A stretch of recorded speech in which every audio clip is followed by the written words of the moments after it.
and I feel like cash. Wake up and I feel like M's. My foot stays pressed on the gas. I'm glad I don't feel like them. They might just get flexed on. Got that spice like Szechuan. Can't be touched, I'm Teflon. Once I met Zac Efron. Go hard for the bros and the bros hot mine. Don't think for a sec that I won't drop on. Wanna stay for the show? Just log on to Rome.com. Get knocked off and we still rock on. Come to the pound, see a real top dog. Wanna stay for the show? Then just log on to Rome.com.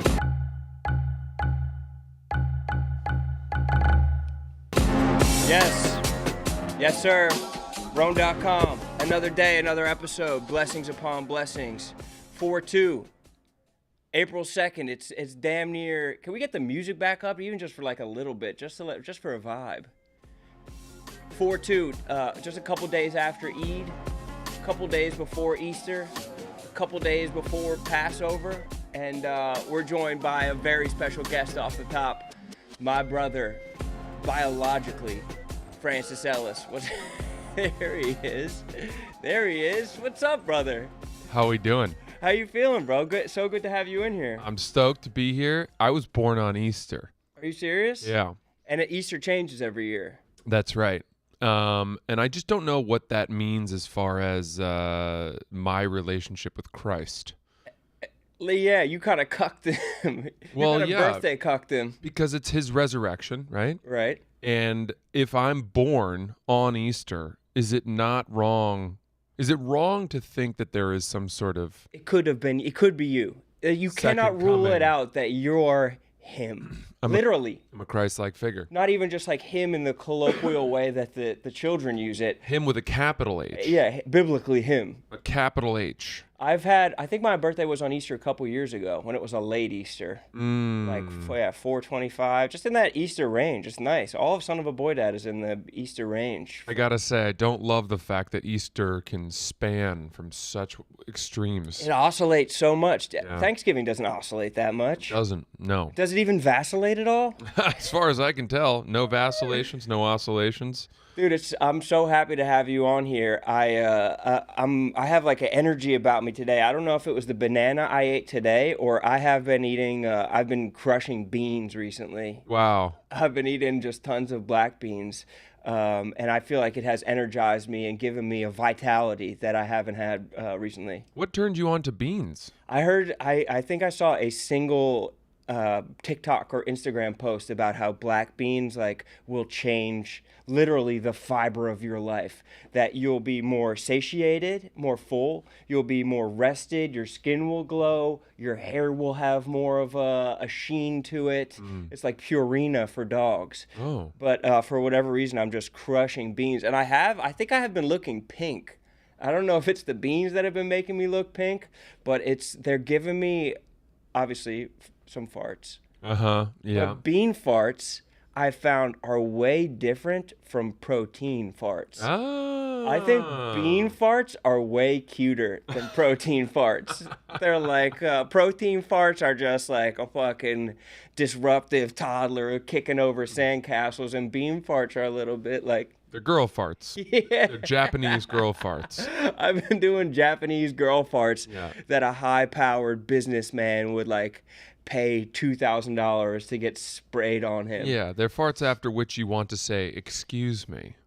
Yeah, exactly. I come from a big pardon me household. Yeah, right. I come from a deep farting household, sad to say. There was a Kevin Costner movie that came out a while ago where he was the coach of this cross-country team in some neighborhood where the whole team was comprised of Mexican people. Yeah? Mexican students.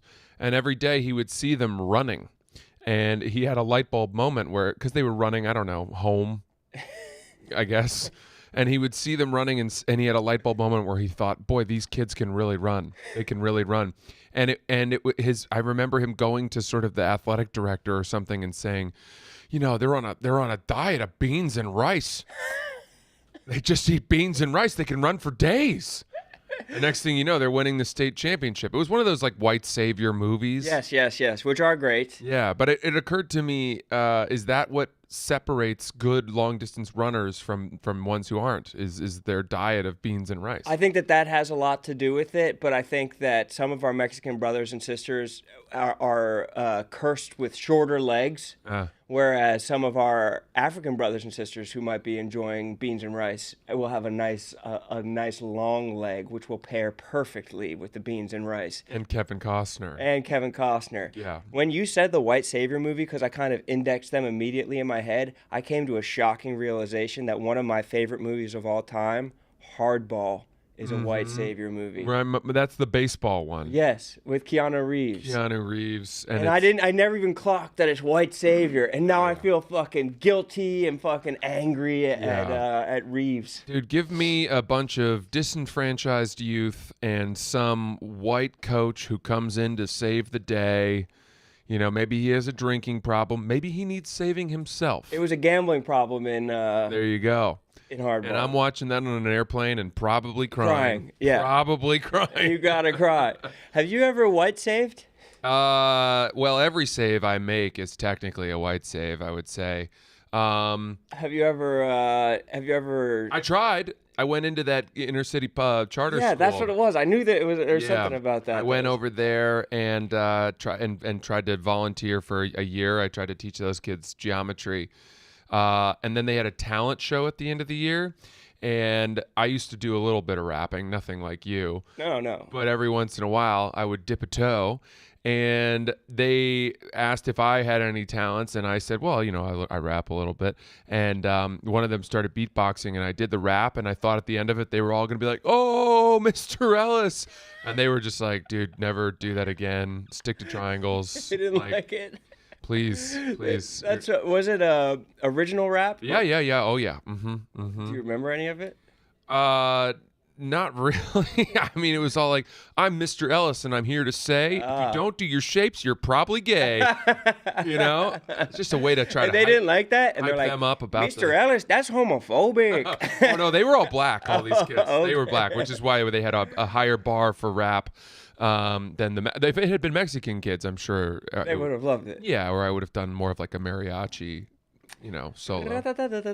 Type shit.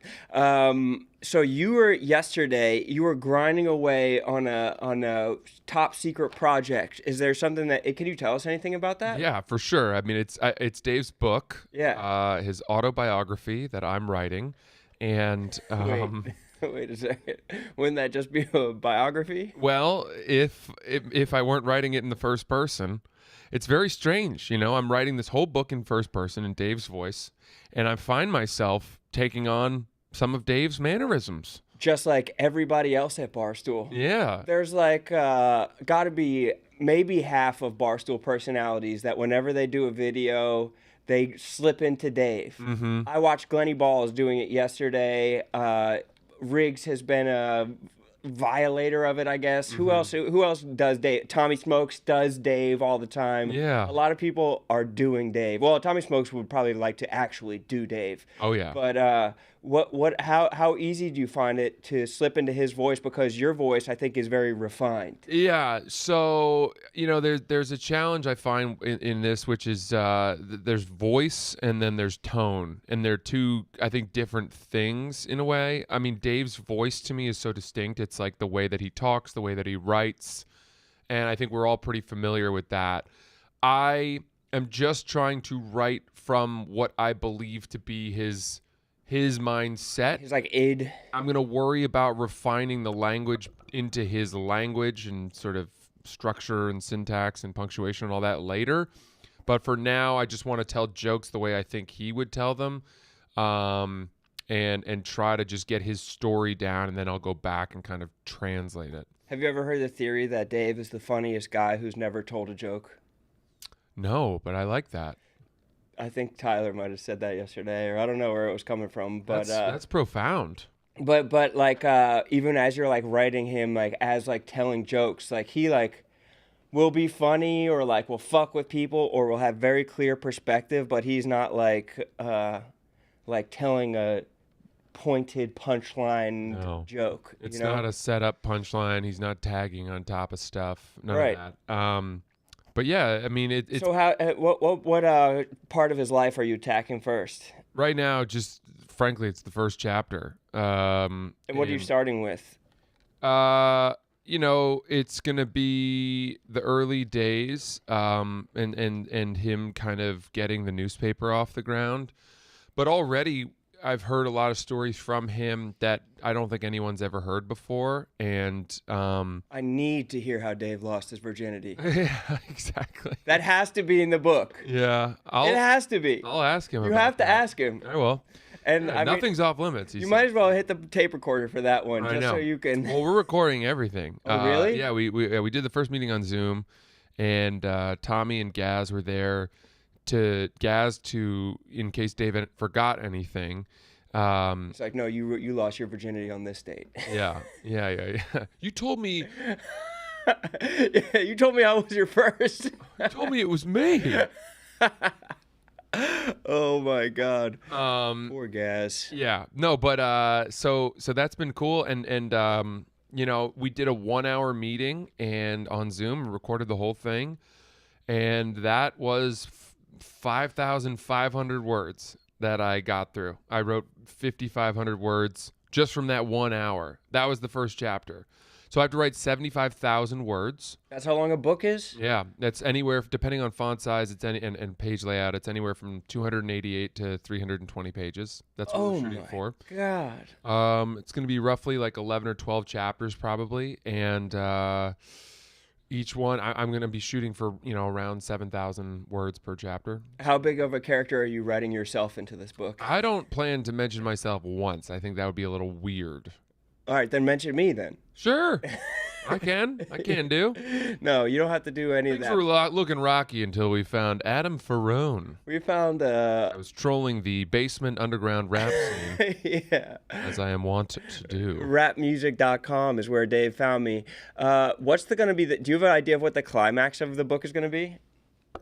I guess in a sort of memoir, an autobiography, it's just whatever moment in his life, I guess, is the most, but it's a chronological telling, so. Right, but I'm thinking like Shoe Dog's a memoir, a very famous one about Phil Knight's life story, like got to a climax and then it kind of like motored through a lot of stuff at the end. And he was almost like, and of course they had problems with us having sweatshops or whatever, like really like paper mache over a controversy. I don't plan to do that. Dave does not shy away from the controversial moments of his life. If anything, I took the dog collar. Yeah, he gives equal, what is it, shred or shroot or? Yeah, equal Dwight Schrute. Yeah, that can't be right. I'm close on the word, but he gives all that to its time in court. So, I would guess that probably the pen sale, something like that. Maybe I think the buyback is like a because it like kind of full circles. Not to tell you how to do your job, but I think that is a very like momentous occasion throughout everything. That it's just like he got it back, and it's just like a big bragging point for him. Yeah, I will say, dude, I was doing about 800 to 1,000 words a day for the first few days. And then yesterday, I just kind of decided I wanted to really churn. And I wrote like 3,000 words yesterday. And by the end of it, I was completely brain dead. Just delirious. Do you feel like you need to do any like method acting? Maybe pop an Adderall and like... No, I mean, gamble a ton on a game or something just to be like, I'm in the headspace. Yeah, I think I try to start by just reading some of his old blogs and get myself into the mind and sort of rhythm of his thoughts and writing. That's how I warm up. That's my dynamic warm up. Yeah, that is nice. And it's fun, man. It's fun to go back and read blogs of Dave's from like 2014. And you should be able to have a lackey who's like getting you who's preparing that kind of stuff. Tommy. Oh yeah, he's your lackey. Yeah, he brings me so grapes. Nice. Capri Sun, cheese stick. Yeah, that's fantastic. Blowjob. Dave's blowjob. Use your mouth on me the way you use your mouth on Dave, Tommy. Chat, what questions do we have for Francis about this book writing process? Because I think it's fascinating He said, yeah, 50,000 parlay, $50,000 parlay for you tonight, Francis, just to get in the headspace of Dave. Oh my God. I mean, It would give you that like living on the edge, live bullets, maybe just for like the last couple March Madness games, and maybe that will catapult you into a headspace of like, fuck the Boston Globe or whatever his early adversaries were. but I think I could get there in my own sort of scope of betting. Like I would be as uncomfortable as Dave is placing a $50,000 bet if I were to place a $500 bet. Right. Okay. So you have to do it within. I think I can scale whatever it is to my appropriate own, to you. Comfort level. Yeah. Some questions from the chat in here. Any talk of Jeff Bagwell?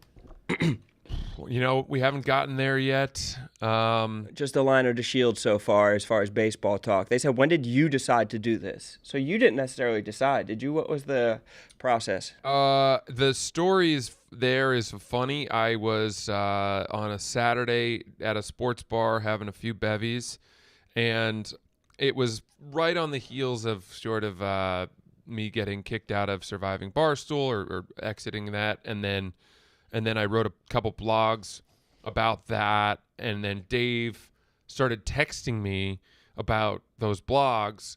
And I would say that over the course of the 7 years that I've known Dave, he's probably sent me, maybe 15 text messages total. Yeah. And half of them are You're like, fired. what the fuck is wrong with you? Yeah. Why are you trying to ruin my life? Yeah. Whatever. It's just horrible things. And all of a sudden I'm having this like completely normal back and forth with Dave where he's like, yeah, I don't know why they didn't show that in the edit. Like, I agree with you.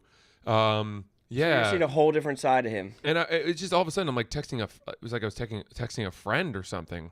It's awesome. Whereas every other time it's been like, hey, Dave, do you have a minute for a quick call? Yeah, like almost scared to ask for any time. Yeah, it's like calling the president. That's almost how I felt because I've been with him in like off clock hours. Yeah, dinners and stuff. you guys are chums. But it didn't really unlock on that till we started going to like the basketball games and it was just me and him like sitting for hours together and it's like, oh, like I think we might be friends. Yeah. It's nice. I mean, I've seen that side of him, but I dare not assume that it will. He could appear take it again. away like that. Yeah, one time he ordered a bottle of Pinot Noir that I was at a dinner and we were talking about the wine together. Oh, he must have loved, or I mean, you must have loved that. What was it like? Not he. I'm sure he's not an Oregon guy.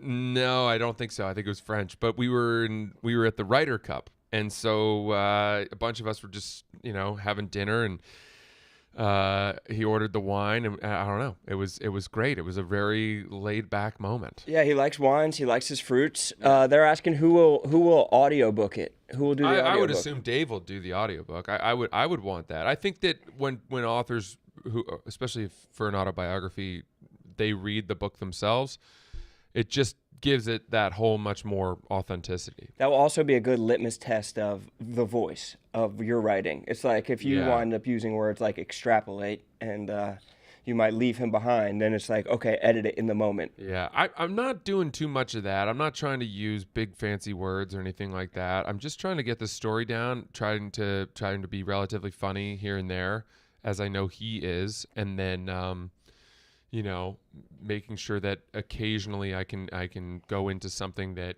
is truly like only Dave would have written it that way, or that's They're asking if there's a timeline. Yeah, so I think that they said let's try to have the manuscript done by December. I'm hopeful that I will get it done before then. I try to beat the deadlines. Yeah, and then I think they said from there that's when they start the editing process, or maybe we get it in by like October. Edit for a while because I'm sure it's gonna I'm gonna have to go over the entire 300 pages and change a ton of stuff. But then they start ramping up the marketing of the book and the press tour. Dave's gonna assume go on Good Morning America or whatever all these places. Can you go too? I don't think I'll be part of that. No, I don't know. You should. Well, I don't. I honestly, this is gonna sound like lip service. I'm just pretty stoked to be doing this. I think I've always wondered if I could write a book, and this is forcing me to do so.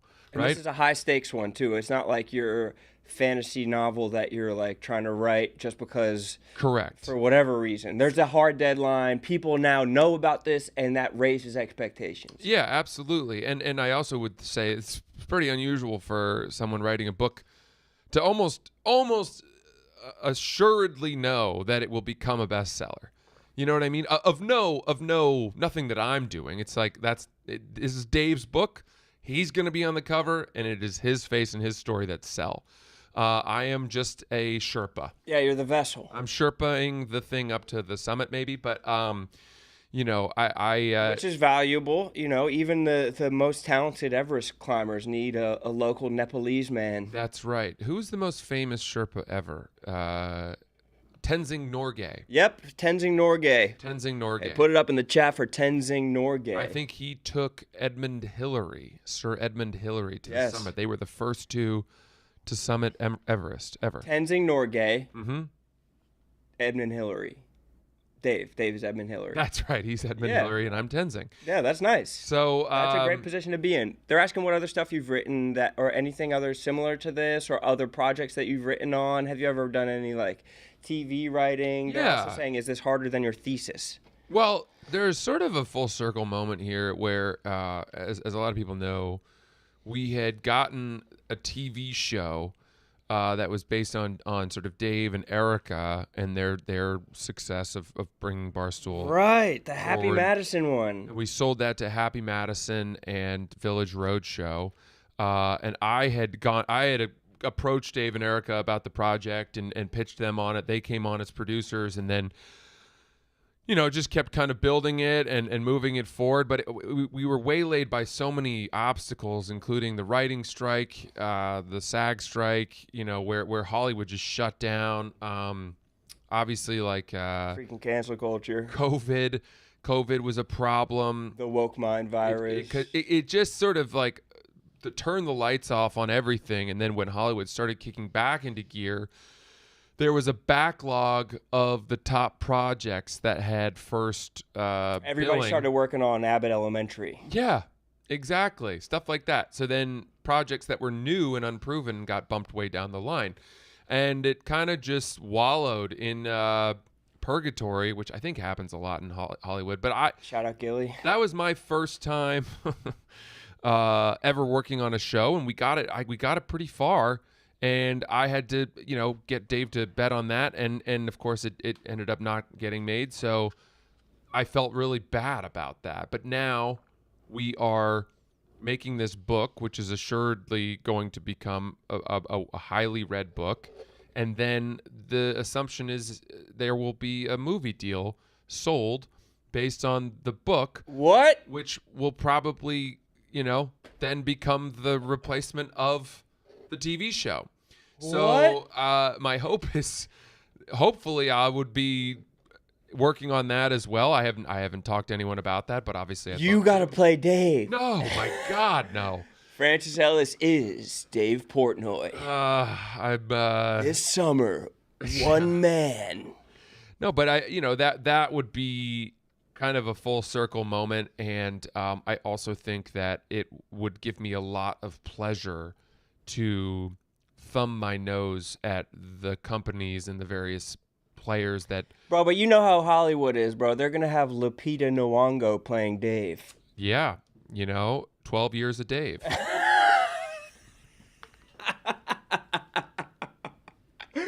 Yes, brother. 12 years a day. That's fucking amazing. I just want to set them up so you can knock them down because that was fucking insane. Holy shit. So we do on Roan.com. So fucking good. Last thing, because we have Rico Bosco coming on in like 5 minutes. Please. But 12 years of Dave is fucking insane. What a title. Because you could just take 12 years of his life and have that be that's plenty of time to tell like the most instrumental moments. Oh my God, bro. Mm-hmm. That tickled me pink. Joke of the Sure year. it's not the beans? Thanks for having me, brother. No, but before you go, Okay. tires. Oh, yeah. Tire Season 2, June 5th on Netflix.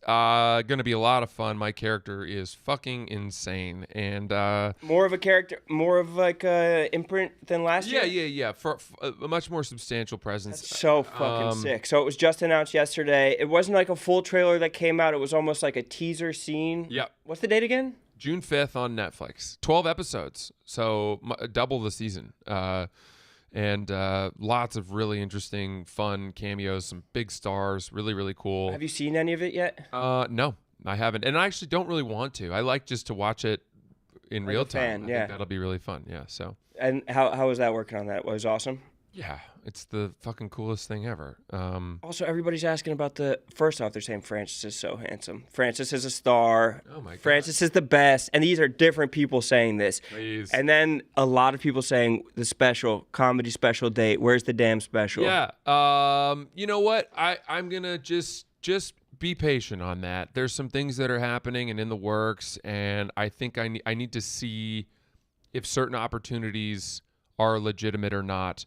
But I apologize for how long that has taken. You know, the backstory there is that I filmed that special at a pretty difficult moment in my life. It quite literally coincided with the absolute end of my marriage. And I'm up there on stage. I've said this before, I think, but like wearing my wedding ring, talking about my marriage. And I look back on the material in that now, and it just feels so distant and not indicative of how my life is now or even honestly was in that moment. So I feel very foreign from it. And well, as somebody who was there in the moment, it was hilarious. And I know that sometimes when you get really close to your own material, no matter what it is, it starts to feel foreign, like you're saying. But I hope people get to see it at some point. Yeah. Even if it weren't that, the best moments and parts from it will be potentially reprised and sort of rebundled into a much more honest, more present and up to speed version of my life. So just be patient. I apologize. We'll get that out, and thank you for asking about it. Brother, you're the fucking man. You're the man. 2 Son of a Boy dads are getting recorded later on today. There will be much more Francis in our lives. Great appearance on Roan.com. Roan.com. So happy to have you here, brother. Thank you. Brothers in the chat, give it up for fucking Francis, dude. Fire some fucking guns off for our brother Francis.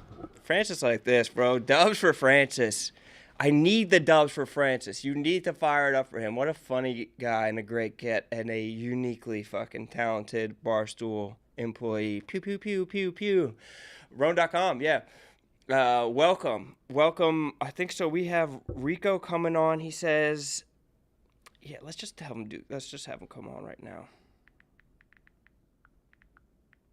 He said he'll have to whisper if it's at 9:30, but I kind of like that dynamic. I kind of want Rico whispering. So we have Rico coming in, and we have Grill Guy coming in a little bit after that. But I really want to see. What Rico's what the hell he's up to, because I know my bro is grinding. Shout out to everybody in the fucking chat. The fucking 1600. Run with the keyboard sound on. It's crazy. Bro. Let me live my fucking life, bros. Salute to you guys for watching Warm Ones this past week. We have a steak off coming out tomorrow between Nick and KB. Should be very enticing material. There was a fire alarm that went off in the middle of the steak off. One of them, I will not say who, almost killed us all with a burning conflagration, a blaze that almost took all of our lives. And we rent this space from like an older couple, and this poor older couple were like sprinting around trying to find a way to like get the smoke out of this building that they rent out and I think also live in. Like either Nick or KB, one of them who is in the next episode of the Great Barstool Steak Off, almost like changed these two people's lives. But there will be a brief period of the video where there is a fire alarm going off. We're figuring out fun ways to edit around it, but that's exciting Great content coming out. It was fucking hilarious.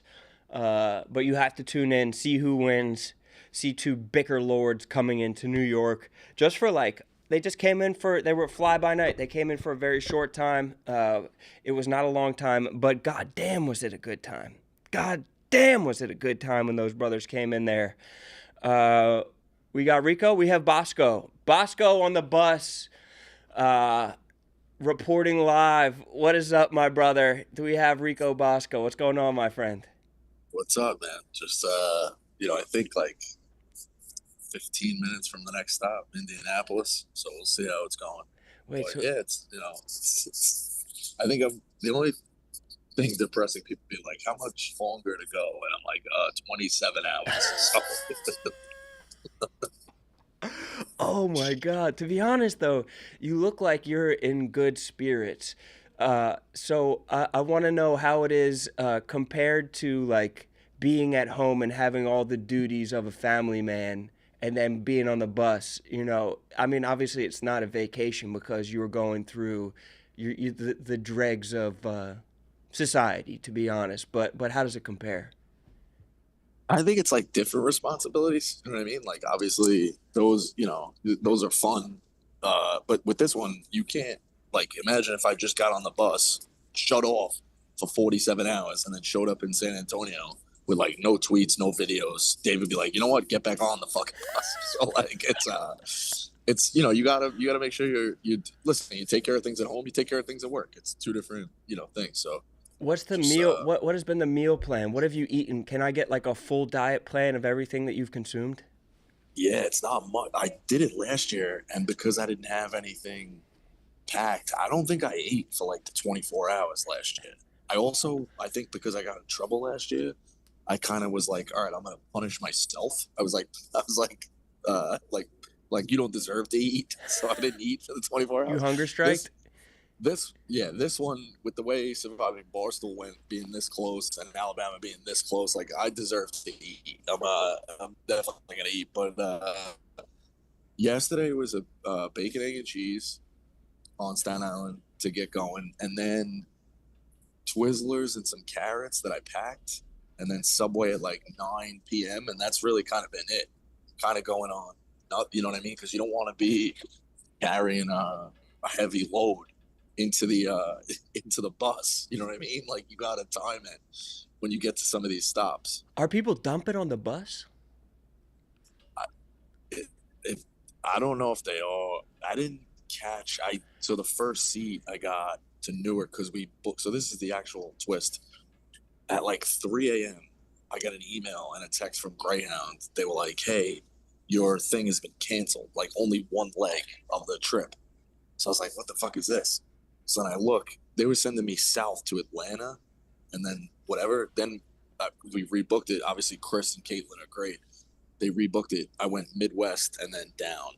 So I originally had like a good seat in all of like the same seat on every leg. I think window on every leg. And because it got so close, I took the last seat from New York to Newark, and I was sitting right by the bathroom. So like 9 people came in, or no, maybe it was Newark to Pittsburgh. Like 9 people went to the bathroom. It didn't Oh, smell horrifically bad, but it is what it is. Now I'm up in the front. I got a little bit of the view, so what's the? How many legs are we looking at? I think it's 5 big stops. It was New York to Newark, Pittsburgh, Indy, Nashville, Dallas, San Antonio. Oh my God! So it's like an ant, bro. It's fucking 6 legs. It's fucking insane. Oh my Yeah, man. God! But it seems like you're in good spirits. Like it doesn't seem like if it was me, I would probably be like fashioning a shank so I could fucking end myself. But what you was some movies? Like what's the So entertainment? it's actually been weird. The phone I got the women's fanny pack, which has been helping me, and I've been trying to put the phone in there to like shut off for a couple of hours, but with I don't even know how to change my settings. I guess it vibrates every time I get like a Twitter notification or a text, and then you do have people like reaching out to you, like there's a ton of people from Barstool, and then obviously my friends and stuff like that. I don't think my wife has been sporadically reaching out. I don't think she really misses me at all, which is a different story. She's like, I hope you take the fucking bus. But no, it's I say that kiddingly. Of course, But of course. yeah, but so like the phone keeps blowing up. So you take it out and then you scroll on Twitter and then it's like whatever. So really nothing, dude. Like I watched Crimson Tide, which was okay, pretty good, and then Dirty Work with Artie Lang, Oh yeah, which I yeah. like. To be honest with you, I dozed off and then I woke back up at the end. So like, They're I have trash not- men, right? yeah. I have not watched anything straight through, like, and then we get to the trick is you have to sleep on the overnight. So last night I shut it down and I just had the music going and that was it. And then I kind of woke up today. I was obviously waiting for your show and we're almost at Indy. So like you can't really watch anything. So yeah, I think I'm going to crank some stuff from Indy to Nashville because that's like 5 hours. So maybe I'll take a little bit of a break during the midday. I saw that you said that Clemmer he reached out and was really positive to you. Do you have like a little Mount Rushmore mini power rankings of the people who have been most powerful and supportive, trying to help you out through this trying time? Everybody has, to be honest with you. But I think me and Whitney are going to do like a Instagram live later on today. He was like, it's how you doing? How you holding up? I'm trying to think. Big Ev texted me today. Dave texted me when I actually charged at Meek Phil, which I was a little worried about. And he was just like, clear eyes, full hearts, can't lose. My old football coach in college gave me a buzz and was like, he's like, you get on the bus. Like and he put me on with somebody he works with as a fan. Like everybody's pretty much been, like kind of laughing it off. And that's the way you have to do it. Like you can't get mad. Like I had to do it one way or the other. I know there's some speculation out there. People like, oh, he's going to like cheat. He's going to get a ride. If you think I'm fucking risking, like, first off, I definitely had to like pay up on the bet. But if you think I'm risking like skimping out or something or getting a ride here or doing that, doing this, and then potentially there's eyes like, everywhere. Yeah, 100%. But potentially like not getting to then go to the Final Four or like, just kind of like disrespecting Dave and Dan for the bet. You know what I mean? Like it would be like, hey, like, so I know there's people like, oh, he might do this, he might do that. Like, no chance, bro. You want to FaceTime me anytime you want. I'm on this fucking bus. McCarthy would have got his dad's Amex, chopped up a little bit, and then he would have booked a flight. So, or he would have had his RV. He would have taken that bus. He would have taken the heavy duty bus and been kicking back, watching a 42-inch flat screen, getting his feet rubbed and grapes fed to him. I know what time it is. Rico, not a pussy at all, but I want to dive in just briefly to the Meek Phil situation. I've been saying, you should have just beat his ass. I think that's on the table, bro. I think that Meek Phil maybe, some people just sometimes one punch in the face I think is like a good reset. That I think that maybe Meek Phil will help his trolling ways because he can't stop trolling. I know that you guys got back on the same page, but I think that I would have, if you started beating his ass, I would have just kind of held everybody back and been like, hey, let him finish it, let him settle it themselves. Yeah, I don't think I was trying to beat his ass. The people like, oh, he lunged at him. I think I was trying to just take the phone, and just take the phone is what I was trying to do. But yeah, man, he obviously sees like, listen, I had a million things to do in the morning, like take care of some family shit, like I usually do every morning, and then had to pack a little bit, get some like goat food, get my women's fanny pack. Like I had shit to do. The blanket, I saw you folding up a mattress firm blanket. Yeah, exactly. So the bus was a little late from Staten Island. You saw that the bus fucking we had to switch buses. I was scared. So like, I thought you were gonna miss it. Yeah, so I'm rushing into the city, and like again, I wanted to do it legit. Now the bus out of Newark didn't leave till 4:00, but I wasn't just gonna take a cab to Newark. The way the trip started was GW Bridge, so I'm gonna take, even though it was a half-hour trip, it was the dumbest leg of the trip. I was gonna do that, so I had to rush up to the fucking GW Bridge, which I don't even know where the fuck it is. It was uptown. Right. So I get into the office, and Cody wanted to give me some Everyman Jack. We got to keep the sponsors. Of course. Happy. Everyman Jack's the best. The best. So I'm like, all right, let me race into the office and get the hell out of there. And here comes Phil. Like, why aren't you on the bus? Like, bro, I told you I was taking it like 2:00 in the afternoon. It's fucking 1:10. I'm racing to the thing. Like, I'm obviously getting on the bus. You think I'm getting on a fucking flight? Like, he just can't help himself. But that's part of the job. Unfortunately, that's what people's jobs are. I don't think it's like the best. I don't know. It's weird. I wouldn't love that job, but I think he kind of does, which is weird. But like, you know, Gaz found him because he's perfect at that. Like, he is a troll, and he's blossomed into the role, and he's kind of been industrialized by Dave, where Dave's like, yeah, like, go crazy, troll him. You could play for me any day, type of shit. But it's like, you know, maybe he might need a high noon can. You know, he might need one. You know, I mean, you gotta give Gaz credit. Gaz is a great recruiter. There's two things he can land. He can land guys who are great at social, and he can get, you know, 8 or 9s out of his league, which I don't know how he does, but you know. Promise of a job, I think, has to be the way. So any like highlights of the trip before you get there? Anything that you're looking forward to?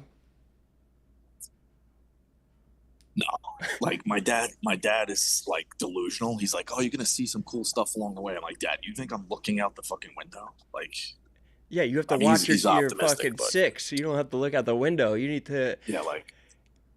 Oh wow. Like what are you looking at? Yeah, you're about to hit Gary, Indiana. It's not exactly the fucking most beautiful swath of America. And so there's, I mean, I've seen your video in the Philly train station, Creatures. I saw your video in the, like, just what, did you have to, like, wake somebody up next to you or something like that? Or there's just... Yeah, that was fun. He thought he had 2 seats. I'm like, hey, buddy, I gotta get in here. Yeah, so. It doesn't work like... So it's assigned seating. It's not just like you pick your best seat. It's a assigned seat. You find your... Indianapolis, Indiana. Oh, there you go, brother. This is Indianapolis. We will be arriving here to the station in just a few moments. All right, great. Hey, bro, salute. Get there safe, bro. You have a ton of people that are rooting for you. We're super excited for you to be doing this. And we have to highlight the fact, Rico Bosco, not a pussy, pays up on his bets. If somebody says to do some shit, he's not going to be a little bitch. And he'll fucking crawl through the mud, the fire, the glass, walk through the hot coals. Get to San Antonio safe, and we'll talk to you soon, my brother. Love you, bro. Thanks. All right, you got it. Bosco! I felt like I had to whisper just to kind of keep it. Bosco! Salute for fucking Bosco. People in the chat are saying, I love that maniac. Right, dude. Right. You need fucking maniacs like that, dude. You need to have a couple of maniacs on the roster, and you need to have people who aren't going to just talk a big game, but who are going to live a big game. You need people who are going to be in a situation where they'll see red and not act like they're fucking insane, not posture like a crazy person, not talk a big game, but to live a fucking big game. Blake Snortles. Such a respectful indoor voice from Bosco. Yeah, exactly, bro. Honestly, everybody just in the chat, like, lowercase it out for a little bit, you know? Just give some fucking lowercase love for Rico, bro, because what a great job by him. What an incredible... Are there any Amish gang members in Indiana? I'm not sure. Bosco popping up on the For You page. Is he on the FYP? Shout out to fucking Bosco, bro. Shout out to Bosco. Shout the fuck out to Bosco. Amazing. Okay, so I just saw the bro grill guy come in. I don't want to grab him yet. I want to show a couple of his videos before we get him on here, okay? So our next guest that we're about to bring in a second is... shit it down for Bosco. Shh. Get it nice and fucking quiet, but energy for Bosco. Get the shh going in the chat. Get the he doesn't pussy out on his fucking bets. Shout out to Rico fucking Bosco. This man is fucking going cross country. There has to be 14 felons on that bus. There has to be 8 illegals on that bus. Shout out to freaking Rico Bosco. Incredible stuff. Who is capsing in the chat? Shh. Keep it fucking quiet for our boy Rico Bosco. Hell yes. We have Grill Guy. We have Grill Guy about to come in. So Grill Guy, one of the funniest people online, period. And he has some funny ass videos. I want to kind of give people a taste of who they're about to get before he comes on here. But I also didn't want to make him sit here while I watch videos of him. And so let's just watch a couple of them because just to kind of give you guys a taste. One of the one of the best noticers online and one of the best at distilling the human experience. Let's watch a little bit of Grill Guy before we have our very special guest come and join us. Do what we can, man. Exactly. Try my best, man. The arm rub. Yeah, like around 10 usually if I can. So. Oh no, can you shut up your mouth, please? Thank you. Now, I know I was putting it back to my ear. That's a social cue. It's a social cue. If I'm putting it back to my ear, that means I did that 3 times actually. So can you just shut up your mouth? I'm done. I don't want to. This means I'm no longer open for conversation. This, when I take it out, open for a quick one. But then when it's back here, I'm closed. Okay? So just shut up. Thank you. Big fucking facts from the bro. Incredible stuff. Keep ripping. Just rip a couple just because this man is elite at experiencing the human experience. I think this is if KFC was around in the 90s. Bro nailed KFC. This is his KFC. It's so fucking good. Absolute legend. New details in the Drudge Report say that Monica Lewinsky kept a dress with Bill Clinton's sperm on it. Now, for those of you that have been living under a rock, this is Monica Lewinsky, a press secretary in Bill Clinton's office. It's been alleged they've been having sexual encounters, including one in which she gave him a blowy in the Oval Office. Now, I'm not forgetting anybody's business, but you're the president. Getting blowies in the Oval Office? I mean, come on. Now, these are 2 consenting adults. Yes, he's married, but if you want to have sexual relations, fine. But keeping the dress in your closet? What, do you smell it after work? Of course, this has created an all-out war between the Democrats and the Republicans. Republicans think it's true. Democrats are saying it's fake, but I don't know. The way she's looking at this asshole, I think she probably gave him a blowjob. Now, love him or hate him, I think we all can agree the person losing here the most is Hillary. I mean, having to hear about your husband getting a blowjob in the Oval Office, if I were her, I'd divorce him, run for president. I bet she'd win. Bro, the part that kills me the most about that is, now these are 2 consenting adults. Bro, I feel like, I mean, I don't even know if KFC has, like, intentionally said that a bunch of times, or if it's just top tier noticing from the bro. Let's get a couple more before we bring his ass in here. Mushrooms, please. Thanks.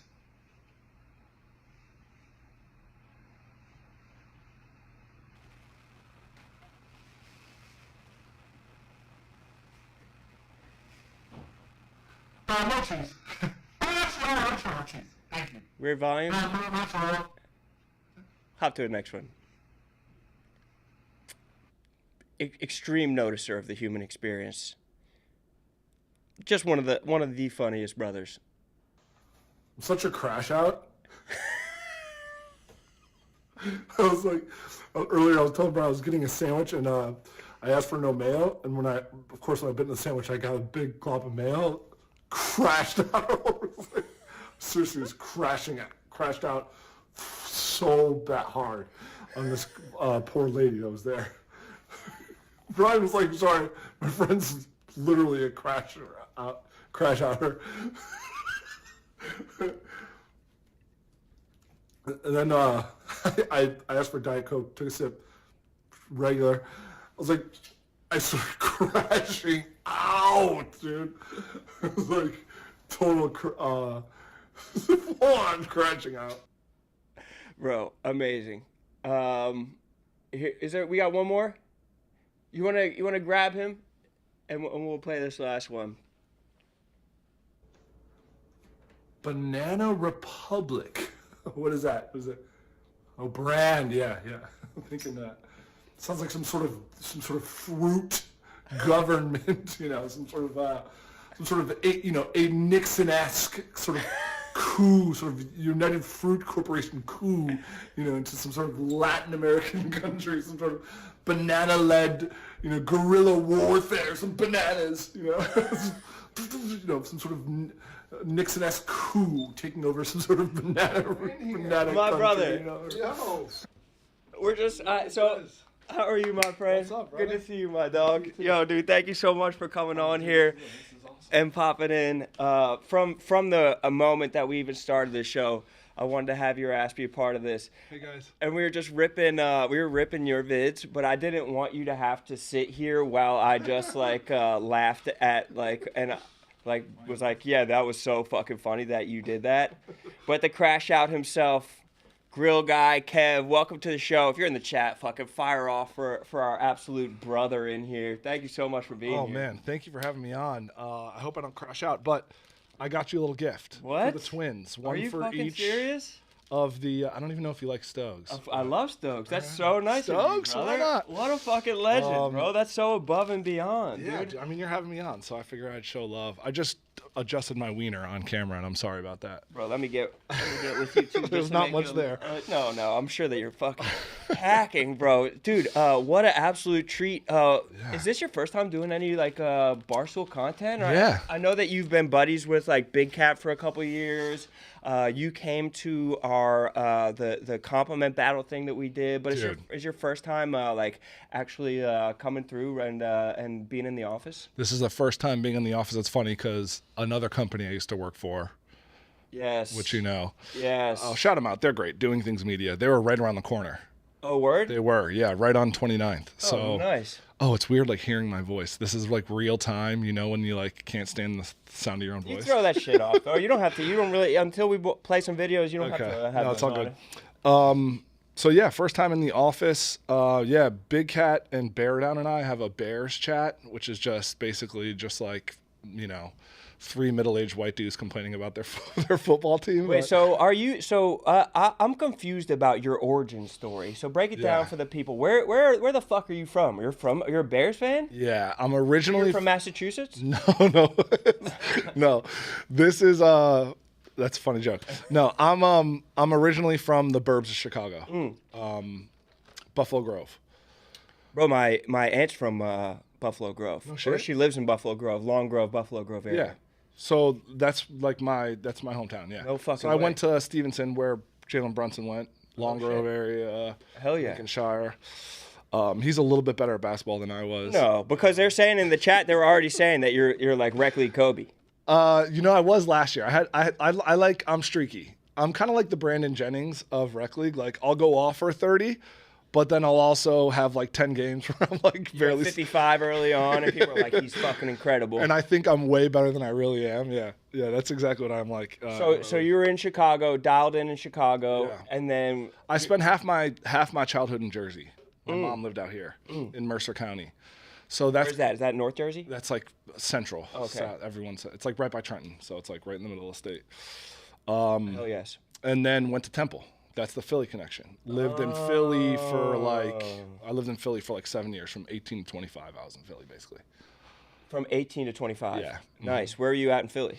Just in the Temple area? Nah, I was everywhere. You know Philly. It's a beautiful area, the Temple area. I don't know why you wouldn't want to spend Especially more time. this time of year. Summertime. Oh my when people are God. outside. Out and It about. is. Yeah, I was on 17th and Monument. 17th and I guess it's 17th and Diamond on a street called Monument. You know God that damn. big I forget what high school is back there. St. Joe's Prep? No, it's on That's 17th and Girard. Yeah, That's some- where I it's a went little to bit north. high school. Is that where you St. went? Joe's Prep. Yeah. I feel like a bunch of my buddies from high school, I don't know if they just know you from being online or if they know you Really? from Temple or just, I don't know. Well, what year did you graduate high school? 2006. Yeah, me too. So I must 06 in the fucking building. Boy, bro. Oh. Bro. Hell yes. 06. You know what the fuck time it is. Yeah, So- what's going on, Dave? Yeah, so that's how, because you're plugged into the Philly shit. You have a beautiful Philly accent. Thank you. When you want to turn it on, when you want Yeah. to turn it up, like your Eagles shit. Yeah.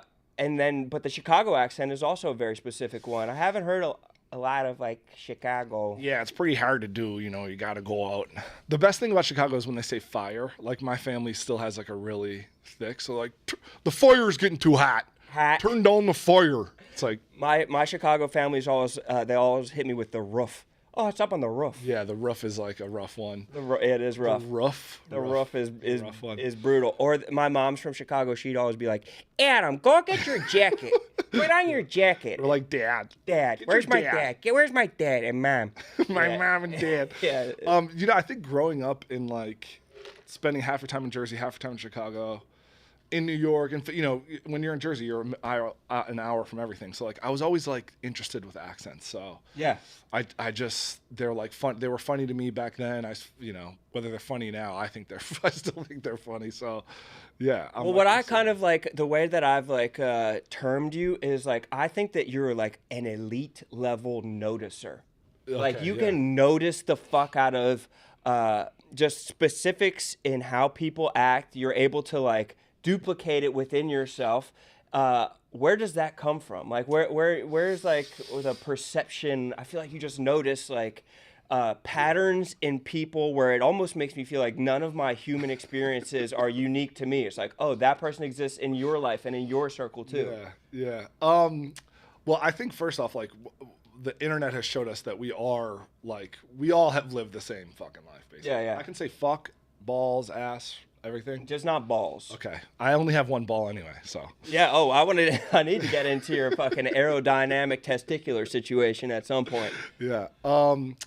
Dude, I don't know. Yeah, like I guess that's kind of always been my thing. I guess just like, you know, I don't want to say it's from like making fun of people, because I never like, even when I got into content, I never want to like actually make fun of a specific person. Yeah. But I think pointing out the shit that we all do is like interesting to me, and like, you know, it's ridiculous that we all have, you know, we've all had that. I saw you're doing the gym thing. We all have like that gym conversation. I don't really go to the gym, but if I did, I'm sure that would happen. But even like the smallest nuances of it, like you just like the rubbing, like the arm makes it so much funnier. Just like you just the small things about it. I just don't like being able to distill them and be like, okay, not only do I notice this, but this would be funny to put in a video for everybody else to see, I think is like such an elite and rare skill set. Just suck you off a little bit. Well, thank you, dude. That felt great. Also, well, you know, I sucked you off I'll always suck you off in front of other people. That was so nice of you. You're the So best. you do a pod with George Niang. George Yang, I didn't mean to do a self-plug, but if we're going to plug Oh, why not? Fucking plug away, bro. So it's great. I mean, it's good basketball insight, and you also like the videos. Obviously, are funny, but we get to see like a little bit more of your like host chops. The fact that you can, you know, I'm cross your trying. legs, I'm trying to drink get like. coffee. Yeah, I'm sorry. Am I? Yeah, I might be. No, bro, weird. Well, first off, thank you. The nuanced stuff, it probably all just comes from like deep insecurity about myself. So like anytime I can find where I'm feeling super awkward, I know that's gonna usually make a good video. Like the omelet station is just like, I was on vacation. That happened like 5 minutes earlier. I'm like, why is it so fucking weird to get an omelet? Like, I don't, you know what I mean? Like, it's like the feeling of like after you get your like lunch when you're in middle school and you got to turn and like you don't know where you're going to sit, dude. Yeah. Like, it's that deep feeling of like, you just want to fit in. I don't know. But I think that the thing that makes your perspective of it unique is that you'll pick out the parts like where you have to turn. It's like not only that you're like, I don't know where to sit in middle school, but like the moment of like you have your lunch and you're like awakening to like the entire school trying to find someone to sit with. And it's so nasty. The first day, you know, the first day of high school where it's like, where am I going to sit? Like, dude. who's my tribe? I was the new kid in 7th grade, which is like the worst year I feel like to be a new kid. And dude, burned into my brain is just like, where am I going to sit the first day of lunch? Like, where the fuck am I going to sit? And it's very evident when you get there where the cool kids are. Yeah. They're all losers now, but in 7th grade, they were fucking cool. Yeah, they were elite fucking, I mean. They're all cooler than me. What was your, so where'd you wind up? Where'd you wind up sitting? How'd you land that plane? Oh, dude, I got bullied in 7th grade. Of course. Well, the truth is it didn't really, like, last long. Like, and again, it's funny, we can get into, like, the parenting side of this, like, what you think you would do. But I have big ears and had them even worse so than when I was, like, a kid. And so these kids called me Monkey Boy, and they put bananas on my chair. But the first time I guess I was so, like, I thought I was so cool that I just thought someone left a banana, and like I just Oh, they think I'm the fucking man. Free fruit? This is fucking incredible. like, what a welcome gift. Thanks for the new kid. You guys are really nice. But they were really coming at you. They were coming at me, so I had to I punched a kid punched a kid in the face with a banana. Wait, what do you mean with? I took the banana and whop, and then You stabbed him with the banana? yeah, just mushed it in his face, And then from that day, it's almost prison rules where you just yeah. had to stab someone with the banana and you got immediate respect. the banana shank. Yeah, I actually boofed the banana first, and then once I knew I was safe, I took it out. Yeah, you had it on you the entire time. My first day coming back from 7th grade into 8th grade, I had, over that summer, I guess, the end of the summer, had gone to Turks and Caicos with my family. Sick. And so I came back from that vacation with a head full of Turks and Caicos. It was short white beaded hair. And I took my hat off and sat down. I thought I was about to be cool as fuck, and it was so nasty. Everybody, the record skipped, and everybody just turned around to see me, and I couldn't get home faster to take every single bead out, but I was shaved around the head, so it was muffin top to top. It was such a nasty, but it's a vulnerable time of your life. It's a extremely raw. Dude, you're getting hair on your dick and oh my god, yeah, you smell your hair in your armpits. You don't know if other people have it. You're a basketball, changing for basketball, and there's a 6th grader who has armpit hair, and you don't necessarily have armpit hair, and it's a very vulnerable. He can dunk too. Oh, dudes have muscles. You're bro, where what did is you that? get that? I'm so fat. I'm I still have tits from being a baby. Exactly. And I've carried mine to this day, dude. With a little weirdly inverted nipple. Oh, yeah, it's dude. So fucking nasty. Yeah, it's fucked. It's fucked up. I don't know how anyone gets through middle school, and now with everybody be able to put it on the internet, I don't know how anyone does it. Yeah, it's got to be nasty. So what are your plans for your kids as far as their exposure to the internet? Because you're father of two boys. 2 boys? You're having 2 boys, right? 2 boys. Yeah. Do you have names yet? You don't have to say it, but did you guys pick out names? Yeah, we're pretty close. Okay. Because it's gonna happen in 10 days, honestly. So. Man, dude, at risk of sounding corny, I'm so pumped for you, dude. It is the best thing in the world. You've probably had some cool life experiences up to this point with your job and shit. Yeah. There's nothing that compares to having kids. It's the fucking best. But the first 8 months, not really fun. Okay, tell me why. It's not that it's not fun. I'm ready for it. It's just that I don't know if anybody here is a father, but it's not a human yet. It's just a shitting floppy thing. Yeah, that just cries. So you don't have any interaction with it. So I even saw what their visual is, what they can see. They can't see me. I'm just a shape to them. Dude, and then 6 to 8 months or whatever, they start smiling at you. Then you're oh, then you start really falling in love with the baby. And then it's they're a year and a half and they're Dad, and they give you a hug and you're fucked. That's going to be so sick. It's the best. I'm so fired up for it. Yeah, But you think you're going to be madly in love with your baby when they first arrive, but it's like anything. You got to grow into it, You said that they're now you have just drunks running around your house. Dude, I sent you a picture earlier. That was my littlest one. Yeah. He is cute as hell. Dude, vagabond, maniac, just everyone says feral, kids are just just biting drywall and drawing on people and shit. Ripping diapers off, just grabbing shit. No. Oh, dude. Horror stories. I'm surprised I don't have puke on me now. I'm so ready to just get puked on. Get in it. I also saw that boys are more likely to parabola piss while you're changing their diaper, to fight. I guess just the air on dick will just make them piss themselves. They make little cones you can put over the dick. Yeah. And no way. When I first was changing my son, I would put my first son, I would put the little cone over his dick.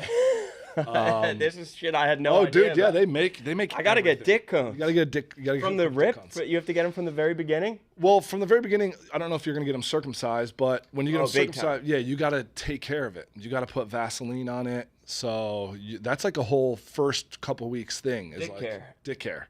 Okay. Is making sure it's well lubed up. Then you gotta lube up the diaper. Yeah. I'm so ready for it. Oh yeah, but I've been pissed. I like got piss in my mouth one time. Like my son straight up pissed in my mouth before. No. Oh yeah, dude. So I gotta seal it off? Dude, That's unless what you're well, just I need to have the Gorilla Tape for that. Fuck like sleeping with the tape on, just so I don't get piss mouth. Or maybe it's part of the experience. It's part of the experience. I mean, you just got to be like, it's like you're playing with fire. It kind of like it gets you jacked up. You're like, am I gonna get pissed on right now? I might, dude. Fucking. So the rec league Kobe shit. I know that you put some of that shit online. I kind of want to see more of it online. But does it feel weird like filming yourself at the gym, or like you feel like you're that guying it? I'm sure you can attest to this. It's like there's a little bit of like, oh, dude, I'm that asshole like with a camera right now in a place where no one else has a camera. That's how I've always felt about anything where I'm filming in New York City on a street corner, man on the street, music videos outside. It's so I'm this fucking guy, embarrassing. dude. I know. Makes me feel so uncomfortable. Like I did a show called Out of My League with Doing Things where we mic'd up and we had a sound guy and 2 cameras. It was like a whole fucking crew. Yeah. So, and it was like in Basketball City where like everybody's just there on a Tuesday night trying to just like have fun and blow off steam. And I'm like, welcome in guys, welcome to YouTube. And it was like corny as fuck. Yeah, that's tough. But so you get over it. And but then, also like once people are watching the project, they don't see that it was corny. That's just more your feeling in the moment. I think it's one thing if you're like trying to be really cool and like trying to be good at basketball, then you're kind of annoying. But it's very obvious. Even when I just step on the court, like especially at Basketball City, I was playing with like, former Division I guys. Like I'm the worst player here. Yeah. And that's what the show is. Which is about. nice. Yeah. This is about me being bad and like breathing loudly while mic'd up. So like, and then they got that and it was like cool. It was like whatever. But it is such a great feeling, and you get to be part of the basketball community with your stuff with George Niang.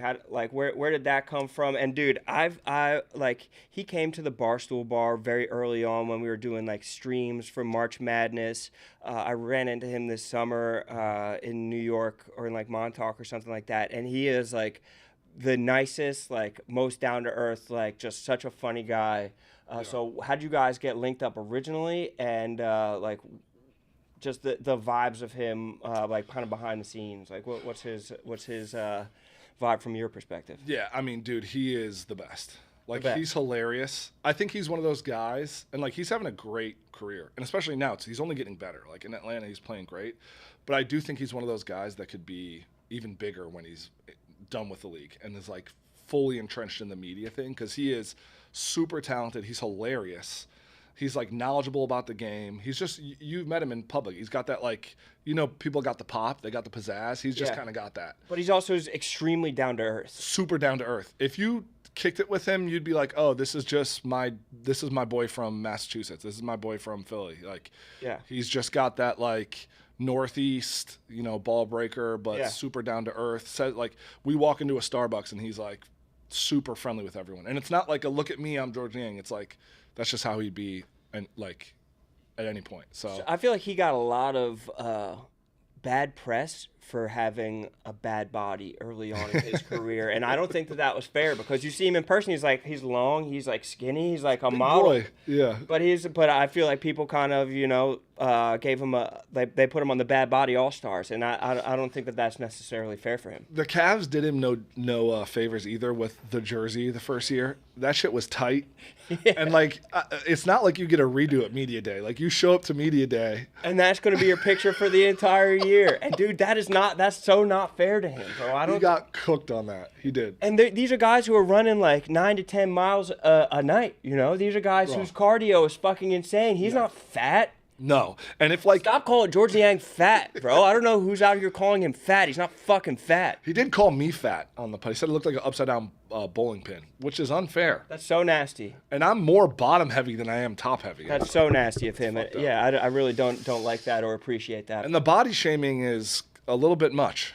These days. You go into a podcast and you think you're going to be having a good time together, and all of a sudden you're not. Right, that we're going to be on the same page, uplifting one another. Correct. And then suddenly you've been shamed for the shape of your body, which is just probably genetic. It is at this point. I clearly work out a lot, and I eat extremely healthy. So, I want to pitch to you, 'cause as you're like an all-time noticer. Okay. I want to pitch to you some guys. Because you, I feel like, just notice the hell out of guys. I like guy. I'm a guy. Yeah. I like guys. I just like, just guys. And so sweat and- this one naturally just kind of came from the conversation.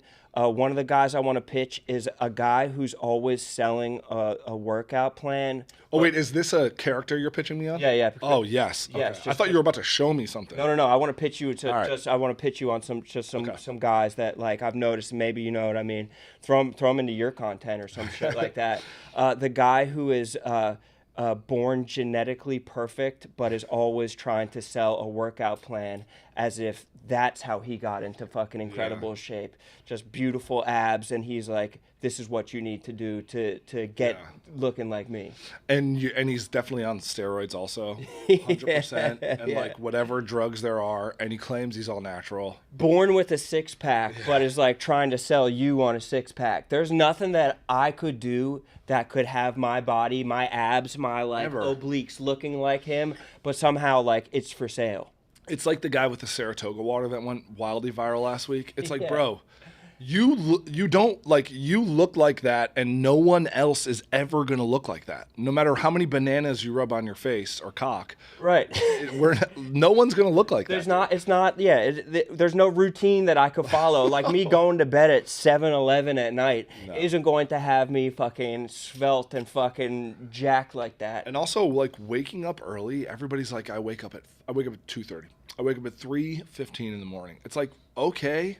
So you go to bed at 7. I don't, and I wake up a couple hours later, and I'm an asshole for waking up like at 6:30. Also, you are depriving your brain. If you the people who like sleep 4 hours a night, you can't get that sleep back, and your brain is shrinking inside your head. You're actively dumber for it, and you want to fucking You act like it's cool as fuck. Also, like if we're being honest, I bet your average wake up time is 2 hours later than what you put on the internet. Right, 100%. It's like the girl when you ask her in college how many dudes she's had sex with, like you got to multiply by 3. J. Cole, you got to add 3 hours. Yeah, they're waking up, sending a tweet off to be like, yeah, I got the 5 hour, the 5 o'clock a.m. Then going right back to going to sleep. I mean, get out of here. Also, where is everyone's?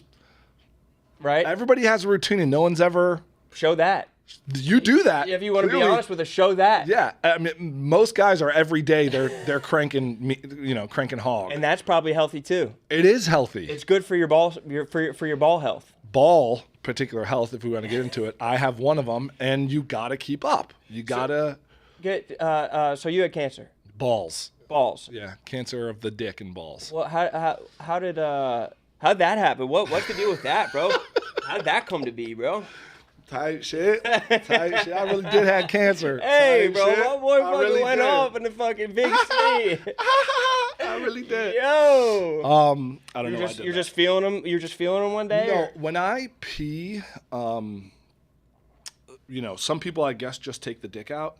I take dick and balls. Well, I do too. Yeah. I flop it all out, which is sometimes at the urinal. It's a little bit. Yeah. You expose yourself a little bit. And the other thing is like when you take dick and balls out and you pee, like you're up a little bit. So then you got to be careful because when you put it back, there might be a urethra, a urethra full of piss still waiting to get out. So you got to like make sure you.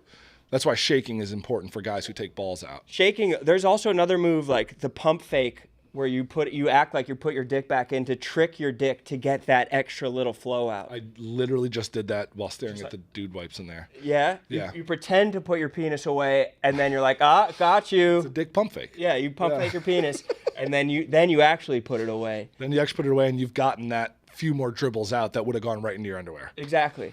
So anyway, I was removing, and I was at school. I remember I was a teacher, and I was like, felt something. I was like, that's a little weird. It was like something definitely on my nuts. And so I went to the doctor, and the guy's like, you're probably good. And I was like, can I just get a ultrasound? And so he's like, if you want me to, I'll write you one, but you don't need it. And I was like, I'd like that. So you advocated for yourself. I advocated for myself. My best friend in high school, when we were seniors in high school, got testicular cancer. No way. Yeah, we were best men at each other's wedding. Contagious? Yeah, that's how I got it. Bro. I actually got it through my ass from him, and it creeped its way into my balls. Took the banana out, took the banana shank out, replaced with your best mate. Yeah, my best mates. So anyway, yeah, found it, What did it feel like, just for people who are feeling their own balls? Yeah, the best way to do it is like get into a hot shower so you're hanging low. Feel around. Like there's bumps and stuff on nuts. Right, nuts that's what's smooth. confusing, because what's It's it called, the perineum or some shit? Like, what are the ropes? Epididymis. Oh, the epididymis. Yeah, perineum. I don't fucking Sounds know, like a dude. brain. It does look like a brain down there. Anyway, if you feel something that's hard, like a knuckle, Okay. like a pea-sized thing, like a knuckle, that's what you got to worry. If it's Okay. like enlarged or whatever, go check it. Go get it checked out. But a lot of times it's just epididymitis. So they went and they snatched your ball from you. They cut on the top, and then they pull it out. Yeah. Yeah, let's take it out, dude. What was it a painful surgery? I assume it No, was. I mean it's freaky when you get told on a Monday that your nut's coming out, and then it comes out on Thursday. It's like, as I would men, cry. I probably would cry. yeah, as men, you're like, fuck, dude, I'm losing my nuts, or my nut Because you identify with your nuts. with my nuts. Yeah. But then eventually, that was the easiest part. The chemo was obviously the hard part and shit. Yeah. But you don't know that before you go through it. You're just like, I'm getting my nut out, fuck, and you're like, freaking out. But How long were you under, or did you go through chemo? like a whole summer. Yeah, it was like 4 months. So, yeah, type shit. Hey, my boy did. That's the only reason why my hairline looked like this, though. From the chemo. Type shit. For real, though. But for real though, check your fucking nuts, my bros. Check your nuts. And so you're good now. I'm good, man. Yeah. Cancer-free. Had kids afterwards. So fucking sick. So cool, man. And then weirdly got into content. I was a teacher and a basketball coach. I was gonna do that forever. New York City public school teacher. Weirdly fell into this. And then now I'm at Barstool. So Shit works, bro. cool, yeah. I want to keep pitching you guys because I know we have limited time. Yeah. Another guy I want to pitch you is the dad, the must be nice dad, who is like, oh, you guys are going on vacation, must be nice. This guy hasn't gone on vacation maybe for 45 years, and he's like 29. Just a miserable. Must be nice. Oh, you're getting up. Must be nice. I fucking hate a must be nice ass. I mean, Yeah. it's dads, it's moms. There's It's moms out there. but it's the must be nice dad that's the worst. Yeah, yeah. The guy complains about getting up early when he decided to get up early. Exactly. It's like, oh, you got to sleep in? Must be nice. It's like, it's a fucking Saturday, Greg. Yeah. You could have slept in too. I just there's just such like this implied fucking nastiness of a must be nice guy that like your life is perfect and he has this cross to bear, this fucking brutal Just fucking boo me. yoke to wear. There's two things I hate in people, especially men. It's one, people who take themselves too seriously, like get over yourself. Yeah. And two, the victims. Dude, And that's the a must be nice guy. self-imposed Oh, victimhood. dude, It's a must be you're nice such guy. a victim, dude. Yeah, it's so brutal. Yeah. Oh my God. Like you work a really hard job. So did we. We all did that too. So shut up. Like you're good. You know what I mean? Another guy that I want to pitch to you is the I need a note. I need like a. Can you send me this in email also yeah, so yeah, that I yeah. can like go back and. flesh him out, flesh him out. The guy who like notices that you have something, a stranger in public who notices that you're wearing something similar to him, and he's like, "Sit, me and you," Nice pants. or someone hit me with like. It was a brand of socks, and he like came up to me in like a crowded shopping center and was like, "Same brand." It's like, dude, it's like- a brand. It's the most innocuous thing. It's and he's like, Hanes. "Nice sock." Yeah, Yeah. it's like Everybody has Yeah, these. we all have these socks. Yeah. But he was just like, and I didn't even know what brand I was wearing, and he had to like explain it to me. He's Come like, on, dude, "No, you're we're both wearing wearing- the stand." I'm like, I don't know even what these brands are. It's Yeah. just like a pair of socks. Or like you're wearing the same ish color on the top and bottom. And Twins. It's like, matching. Me and you twins. Matching. Or the third person who's like, didn't get the memo. Yeah, you're like, dude. Maroon shirts today? I didn't know we're all doing maroon. We're all wearing vests. Oh, must be cold.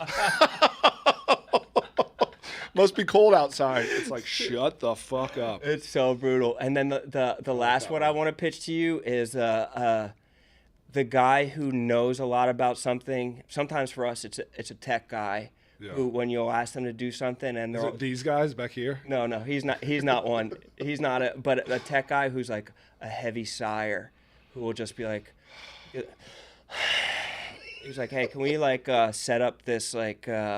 Can we find a way to get this like internet to in this room? It's like,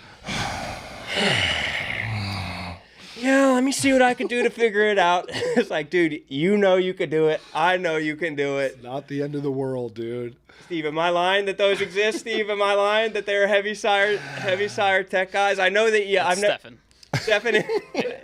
Stefan's a heavy sire, but I think he might even got it from Andrew at sometimes. I've heard Andrew hit a heavy sire, but Stefan is the heaviest sire. Dude. Yeah, let me see what I could do. It's like, bro, I have no other option to get this tech stuff done than to go to you to And do you're this. a tech person. I'm That's why not you're trying to here. put anything on your. All right. That's like my wife when she, like, whenever she does have to unload the dishwasher, it is a theatrical show. I mean, it's a. And you're like clanking the plates. She's like. It's like, can you sit down and let me do it like I do every other time? Or like, I've noticed this in people who are like moving, like when they're moving and it's like obviously frustrating. Nobody likes to move, but you start over grunting when you're picking something. Or like, God. Ouch! Yeah, exactly. That's what I was just going to say. God forbid you like stub your toe in that moment. You're like, It's like, dude, Ow! It's like, dude, it did not hurt that bad. You're an adult. You don't have to externalize a vocalization of your pain in this moment. That is like what's going to happen to you. And please text me when this exact thing happens because it's going to. The kids are going to be going crazy. Your wife is going to be like doing it. Or you're going to be like, and then like something like a toy is going to be under and you're going to be like, oh, fuck, God damn it. Like, inventing curses under my breath. You like you make it see like you're trying to convince yourself that you're pissed off because you stepped on this and it hurt really bad. That did not hurt. It's the most convenient culprit for what's going on in your life. Yes, it's dude. so funny. Those are all the guys that I wanted to pitch to you. But Those are great. I'll put together a. Give me a spreadsheet and can we get the tech guy? Yeah. I guess I'll put together a spreadsheet. You also one of the things that we share, we'll just share some. I mean, I think that you're an elite noticer of great videos online. Oh, thank you, man. So we had you submit a couple. I don't know if we'll have the ability to go the full back and forth. Okay. But I didn't watch any of the ones that you had chefed up because I wanted to catch them on just completely unbeknownst to me. Okay. So Tyler, do you have Depends any what of these? order we're going in here. Some of them need like a. Yeah. All right. I don't usually like these ones, like public pranks, but this one was good. Yeah, these guys. I feel like I saw these guys doing some other ones. I haven't watched this one specifically.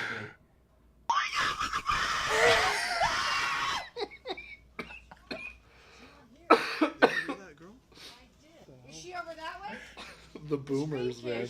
And when he immediately goes into like also trying to help mode where he's like, we gotta find her.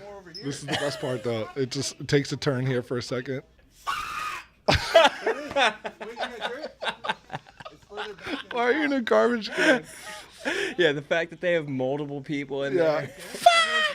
But then they'll all try to help together. But you know what? She's Dude, also nothing is funnier than like, oh my God! Where are you? where are ya? Hey, started running. Just run. They think it's like a girl who's like being abducted, so it's like it's kind of fucked up, but Yeah, but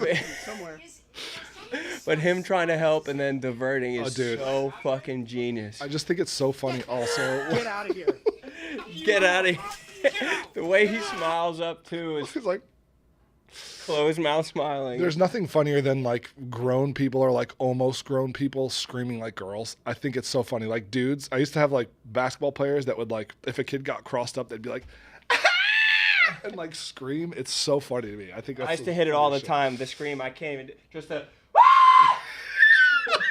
is such a good, like Bart Simpson or like Homer Simpson screaming. So funny. Like after the most mundane thing and like, you know, teenage kids get hyped up about it. It's like so funny, you know, like a kid gets a cramp. They're like, It's so fucking good. Hit us with another one. are these all mine? Oh yeah, dude, this guy is. Have you seen this guy? I don't know it. Oh my god, this is so funny. And this is all my For You page last night. By the way. Yeah. This is all just stuff Perfect. that like I scrolled across. Perfect. That's what I want. Bro, excuse me, English or Spanish? So good. English. Whoever moves first is gay. Whoever move first is a gay. And this guy takes it so serious. The girlfriend just wants to Yeah, go. it makes it so much funnier. Whoever Can't moves laugh. first is gay. I love how he has to ask first, English or Spanish. Whoever first is a gay. And it makes it so much funnier that like this is transferable to English and Spanish. Yeah. Universal language. Like he's moving to the side. And she's just texting. If this happens to me, if someone comes up to me, they'll be like, whoever moves first is gay. I'm dropping on my knees and just blowing them out. Thank you, man. Have a good day. So fucking good. And I've never seen a bad reaction to any of those videos. No. No one's ever like, shut up, dude. Or like, fuck you. asshole. Who are you calling gay? Yeah. Everybody always participates. Yeah, dude. And like, it's whatever. It's, I guess it could be like insensitive to Our gay brothers. our gay brothers and sisters who, hey, speaking of, what's up, guys? Oh, wow. Those are gay brothers. Yeah, I I'm love right those. on fucking Those guys cue. are awesome. Yeah, They're really funny. So fucking funny. Big Pat fans and of Joey. them. Yeah, so fucking funny. Can I sneak one in here? Yeah, I want to see what you got. For I want to sneak one in. Can we do? Do you have any of those rap ones?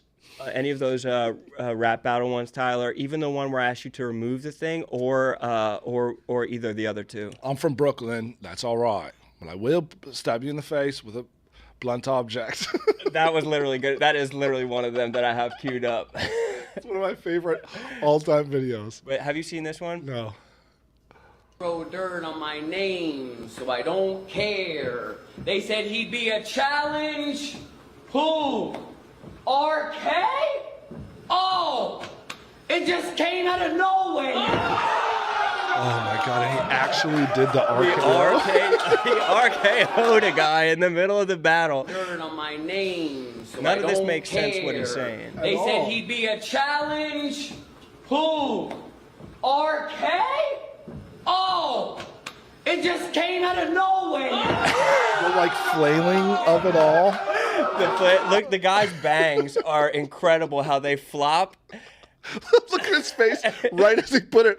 He has the same smile of the guy in the trash can. He's so pissed. He's like, come on, am I about to get RKO'd right now on stage? Come on, seriously. And then he flops up with the fucking Fallout Boy bangs. But he doesn't, he's like almost accepts that this is part of like the bargain of rap battles. He's not like, oh, you like RKO'd me, now we have to fucking fight. He's no, like, he's like, all right, is it round two now? Is it my turn? Because I have a stone cold stunner plan. The fact that, I mean, and look at the full L in the air. The dudes in the back to hype it up also are wrong for that. Because they were like, oh, he just RKO'd him, came out of nowhere, yo. It's like, that's not good.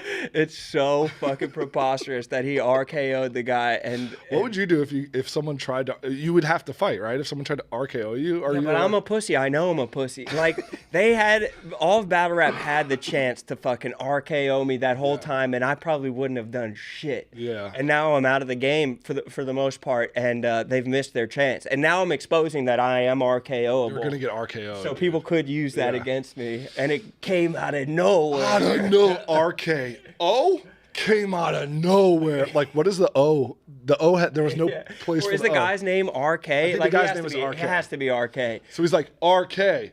Oh, and like he thought he ate with that. He's like, oh, but I mean the fact that he RKO'd him, he damn near ate. You got a couple more. I just want to enjoy what you have on here. Okay. And then another battle rap too because those we are have so to funny. we have to bless with another battle rap before you get the fuck out of here. I want to send them to you every time I see one, and I hold back. Now that we're texting, I'm going. You have to fire the. Oh, fire speaking me up of, with these. do you know this dude? This guy is a legend, bro.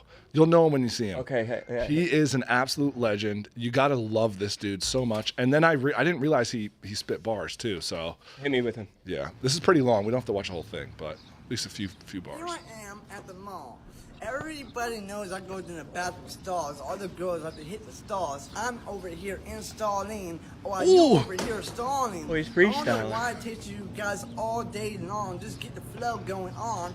Here I am, going to hit the bong. What the fuck? I don't know why it was so long. The It's amount of always so long. snaps on his Over hat here is hand so long. fucking Especially insane. when it goes with the tits, with the shit. Oh my god, He's why? so- Because the shit God. tits. Oh my fucking god, what? Does she got shit on her tits? I thought that's what I just heard her say. Uh-oh, she's going to the bay. Oh yeah. She got shit on her tits. What Tough. did you say? This guy went I tell you what all viral the girls say. for They like always say another the same video that was thing like, I like over Pizza again Hut. and again and again.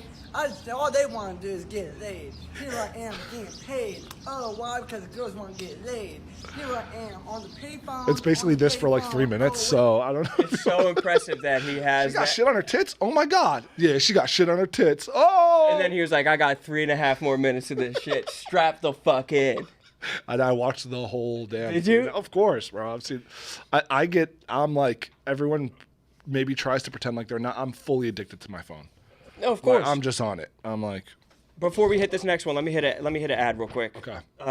Since you're in here, we got to talk about comfort, and because us brothers on our phones, we're sitting all day long for hours making podcasts, making videos. But you out there need a chair that's actually built for your body. Right now, X Chair's making it easier than ever to upgrade with their, get this, anniversary sale. Tight shit. Yes, bro, the anniversary. Right? For a limited time, you can save up to $599, and that includes some seriously premium upgrades. We're talking dynamic variable lumbar support that adjusts as you move, SiFloat initiative recline for effortless comfort, even cooling and massage feature. Yes, massage features, my brother. This is real. Do not wait. These deals will not last forever. Hit up xchair.com to shop the sale and save up to $599 today. Use code ROAN100.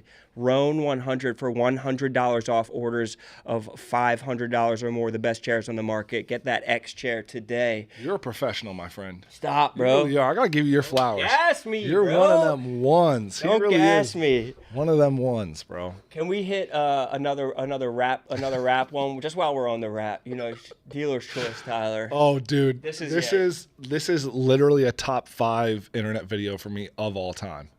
I'm not going to be able to not talk like this guy from here on out. Okay, let's hear it. Two Australian bros. Yeah.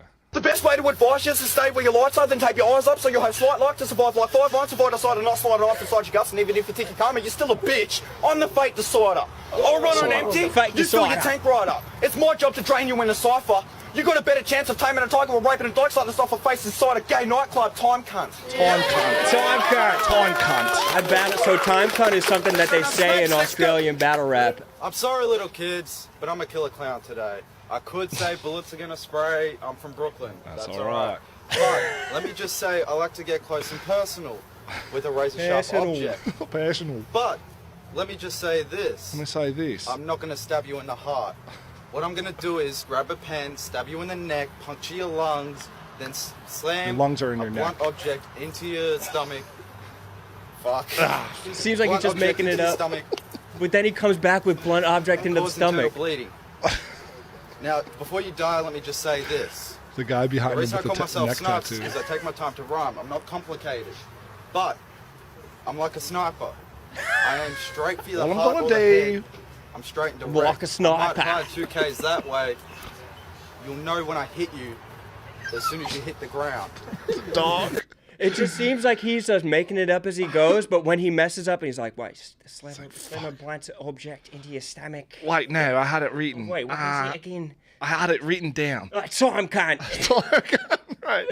Yeah. He's literally just talking. He's like, all right. What I'm gonna do, because I'm from Brooklyn. It's like if it was an American dude, he'd be like, okay, now, basically what I'm going to do is when it's battle rap, I'm going to take you down. First, I'm going to take you down. Then I'm going to give you a good stabbing in the neck where your lungs are in your neck. It's like, dude.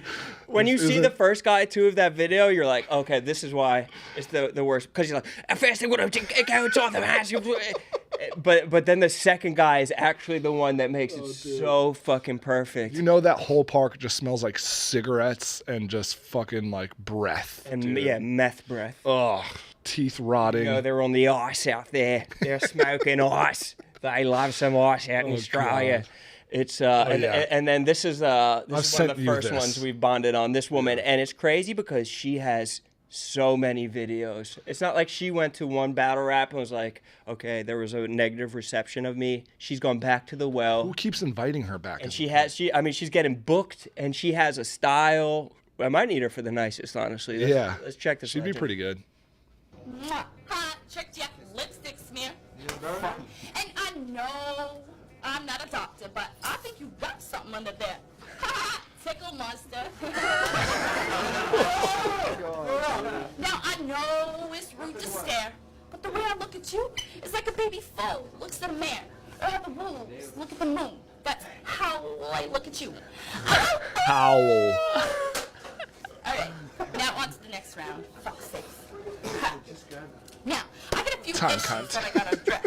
I just wanted to save them for last so y'all could have a couple laughs before I bust a nut in your ass. Oh my God. She said I had less street credit than Martha Stewart. Please, I put a whole quarter in the meter when I parked my car. So, I literally have no idea what she's talking about. But she has style though. It's not like there's nothing in it. They're saying Australian Little Vicky, but she's Canadian. She's Canadian. And we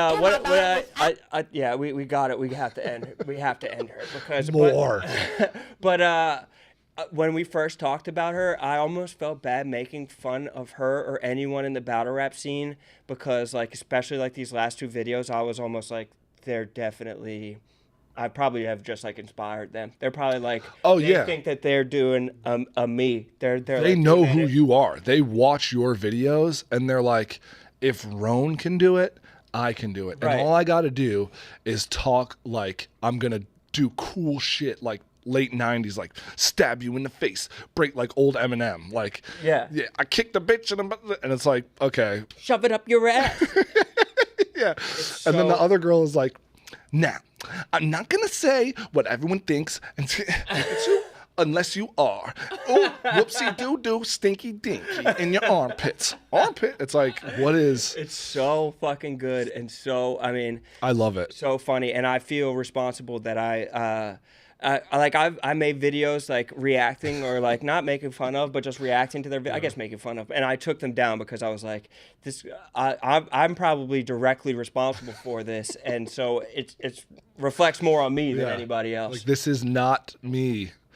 I will have to say while we're on the topic, going to that, I've never been to a live. I'm obviously a fan of hip hop and everything. Right. Listen to a lot of rap. And always watch battle videos. Yeah. But I've never been live. Your event was, I said there's a couple things that I've seen live performances that are up there. Like Bruce Springsteen live, incredible. The Color Purple on Broadway was incredible. And that was one of the coolest, most impressive live things I've ever seen. That's so nice of you. The nicest, dude. It's we're gonna unbelievable. do it again this year. It's compliment battles. The best battle rappers in the world complimenting each other. Hilarious. You rolled through. They're all just such talented dudes. Yeah. And it's funny. I've never I laughed more there than I probably would at any stand-up show. And people are so self-aware that they can be it's not the machismo that's associated with normal battle rap. It was it felt like everybody was a little crew in there, everyone was family. Not that I was, but No, you are. Thank you, bro. You were, I felt and you are now. I bought you a drink. You're the man. Yeah, cheers, bro. Dude, thank you so much for being here. This is a blast. I know you're about to you're hitting KFC Radio? I think, yeah. Are they filming now, or how does this work? I can text KFC and let him know that you're... Dude, it's no rush. I have nothing to do today. I just want to let you guys know the side view is a lot worse for me because I don't have a chin. Well, I was noticing my side view is bad because I have no core strength, so my posture is like a fucking C-clamp. Me too. I'm just fucking like this the and my entire neck is time. getting wide. I'm just a fat pig. It's nasty, but brother, you are an absolute legend. Yeah. I'm texting KFC right now. Thanks so much for having me on, and shout out to all the Roan fanatics in the chat. Shout out to you. This is an awesome. Your content has been on fire as a content guy. So where can people subscribe to your shit? Grill Guy, and then The Bench Seat is my podcast with George Niang. If you like hoops, hopefully a couple laughs. Follow George too, George Niang, the NBA's everyday man, as they would say. Hell yes, brother. Thank you, man. Man. Appreciate you being here. Hopefully there's a lot more stuff coming with you. Let me know how you like those Stogs. Oh, hell yes. Gonna fire them up and fucking secondhand smoke the babies. Good shit. That whole entire segment was brought to you guys by Game Time.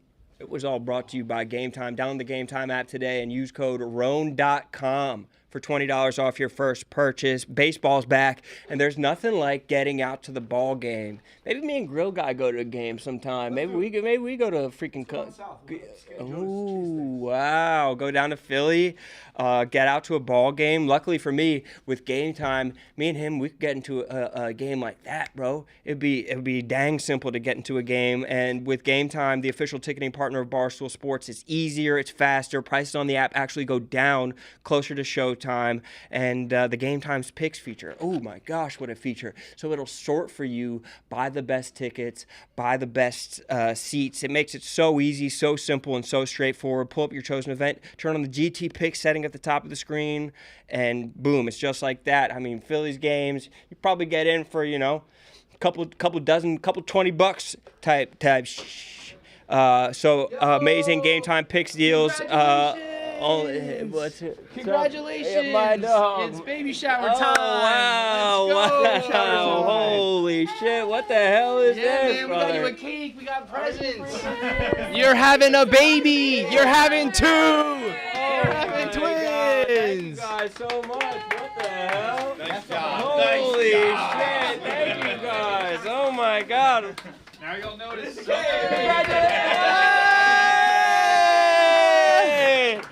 Wow, thank you guys so much. Some people got you gifts, some people didn't. It was up to them. Who got gifts? Yeah, I got you. That's wow. That's from me and Gia. Thank you so much, my brother. Get you. That's from you and Gia? Yeah. Oh my God, Kelly, thank you so much. You're welcome.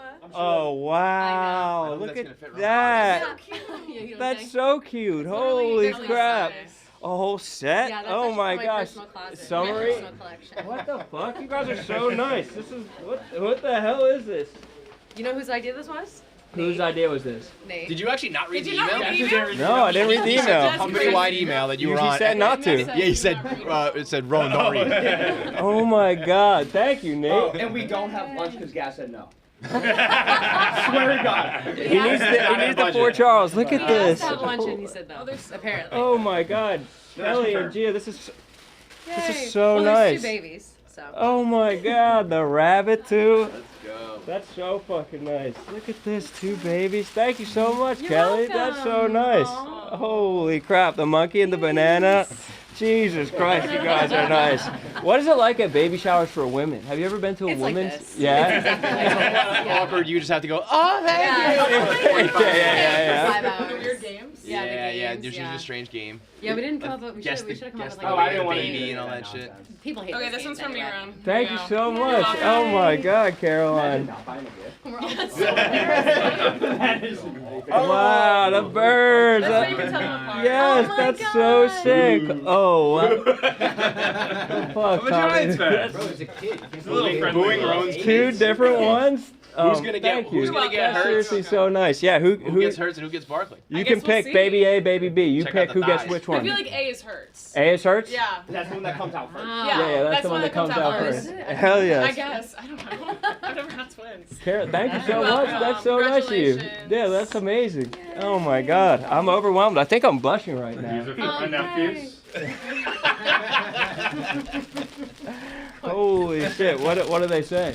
Well, you'll have to open it up probably to get a better view. It says, if you think I'm cute, you should see my uncle. So appropriately narcissistic. The other one says the same thing. I just want to hold it both up too. That's so nice. Thank you, bro. Holy shit. Bro, this is about to just be your life doing 2 of everything forever. Yeah. Do you think that I have to get them the same birthday presents every year? Yep. The same thing? Dude, your whole life is just double. But what if they want other shit? You know what I mean? Well, Like, it what if they depends. don't Do you want to the have 2 same... freaks or do you want to have 2 normal people? You know. Well, which one would make them freaks? I feel like do I have to dress them the same, right? I think that's what everybody with twins does. I think complementary. like a complimentary. Right. Same brand, Yeah, different yeah, color. Yeah, one has to be one color and one has to. You need to tell them apart. Yeah, you know what the thing is? You know what it is? I bet people think they're gonna like, I'll dress them differently, and then you're just like, fuck it, get two of everything. Right. It's just a pain in the ass. Yeah, just the But same then you end up outfit having the across kids the board. dressed together. Oh wait, how? Eric. That's fucked up, Tommy. Hubs, that's fine. You're fine. He's an asshole. Tommy's an asshole for no reason. For no reason. What a dick. What an absolute dick. Oh wow, stink 182. That's sick. Hell Yeah, I yes. did that for Christmas, so that's... I did that for Ron. Stink 180. Oh, you already gave him your... Yeah. Yeah, he already did. He was my Secret Santa. Yeah, word for word. Newest member of the band. Holy shit. That's so nice. Cute. Newest member of the bands. That's so. Thank you, brother. You're welcome. Appreciate that. Fucking wall! Oh my God. Check your fucking head. I got them little football helmets, dude, for when they play football. Thank you, Kev. What a guy. What an absolute mensch. He says for the late night. Late night feedings, yeah. For the late night feedings. I don't know how you get through it. Good ass rapping job. Wait, this is a kilo of cocaine. Wait a second. What the fuck? With the dollar bill rolled up. Wait a second. We're gonna get demonetized. Bust it open now. That's fucking beautiful. It looks powdery as hell. Thank you, brother. That's so nice of you. Thank you, brother. That's great. The only thing that got me through the late night feedings. Okay. I'm not breastfeeding. Fuck it. Your feedings large or theirs? Holy shit. Thank you, buddy. Oh my God. This one's me. Thank you, Bob. You From got Bob one Fox. on the way too. The kids have never Motley Crue one of these on the way. Oh, I actually Oh my God. But I wasn't. Look at these. Very apropos. Two baby Yodas. Wow, great work, Bob. In the show, there's only one. That's not canon, but. And then the claw. These guys. Yeah, these are sick. Holy shit. Thank you, brother. Yeah. And then there's something to like introduce them to some music in it. Yeah. Was this a record? Yeah. Oh my God, Bob. This is above and beyond, my brother. Yeah, it's so thoughtful. I'm just gonna send you money, Rowan. Fuck it. Yeah. These are just gifts for Bob. A Blink 182? Oh my God. That's what every baby twins need. They do need that album. You guys are so fucking nice. Thank you guys all for doing this. We really appreciate this. Gaz did say no to lunch. Yes, Gaz said no to lunch. Yeah. He literally said no to lunch. Yeah. That's fine. I'm not mad at him at all for it. Thank you, brother. That's so nice. Thank you so much. Of course. That's so nice. That's above and beyond. Thank you. Congratulations. Thank you, buddy. Thank you so much. It's funny You're because now gonna we're be just gonna see him out really there. So excited for you guys. If you need help carrying all of Yeah, this if you wanna- home. Yeah. You're It's gonna be that big gonna. bottle. That's so nice. Are you gonna thank Hubs? Of course. I'm gonna spam your registry. Thank you, brother. That's so nice of you. Thank you for organizing this. I looked for it. Thank you, brother. I Appreciate couldn't find you. it. Hey, I looked for the registry. I couldn't find Oh, I it. did share that thing. I looked under like every name. I looked I just under go the cute maiden outfit. name. Where you got the couldn't cake? find it. Yay. I just saw it. Yeah, you wanna, yeah, in the kitchen or something? Holy shit, that was so nice of everybody. W Nate, that was so nice of yeah, big W for Nate. Holy shit, what an embarrassment of riches. I'm literally cheesing like a child right now. Shout out to everybody for doing that. That was just so nice and above and beyond. Yeah, shout out to my wife, honestly, for carrying these twins. We're almost there. A couple episodes away. Just yeah, I definitely feel the love right now. So yeah, appreciate it. It's fucking sick. We also, yeah, so this whole segment has been brought to you by Game Time. Game Time. Take the guesswork out of buying tickets with Game Time. Download the Game Time app, create an account, and use code ROAN.com for $20 off your first purchase. Terms apply. Again, create an account and redeem code RONEDOTCOM for $20 off. Download the Game Time app today. What time is it? Game time. Wow. Yeah, love you guys. Thank you so much for doing all that. And just to take this time to just a big shout out to my wife before. Today is my father-in-law's birthday. And my father-in-law, he passed away in December. And so it's been really hard for my wife as she's carrying twins and, going through all this. It sucked, and it's really hard to compartmentalize the joy of having kids and her like struggle of having lost her dad. And it's brutal. But the fact that we have a community like this who is willing to like show love is amazing. And the fact that she has so many friends who are who care about her, and the fact that I have people that care about me is amazing. So shout out to her. Shout out to everybody that just came in to help out, and shout out to everybody in the chat. We genuinely, it means the world that anybody's even here, following along and rocking with us. So yeah, appreciate you guys. We got a couple more episodes before they come, but yeah, keep it up. Love you guys, and we're gonna keep on pushing. Salute, and see you guys next week. Appreciate it.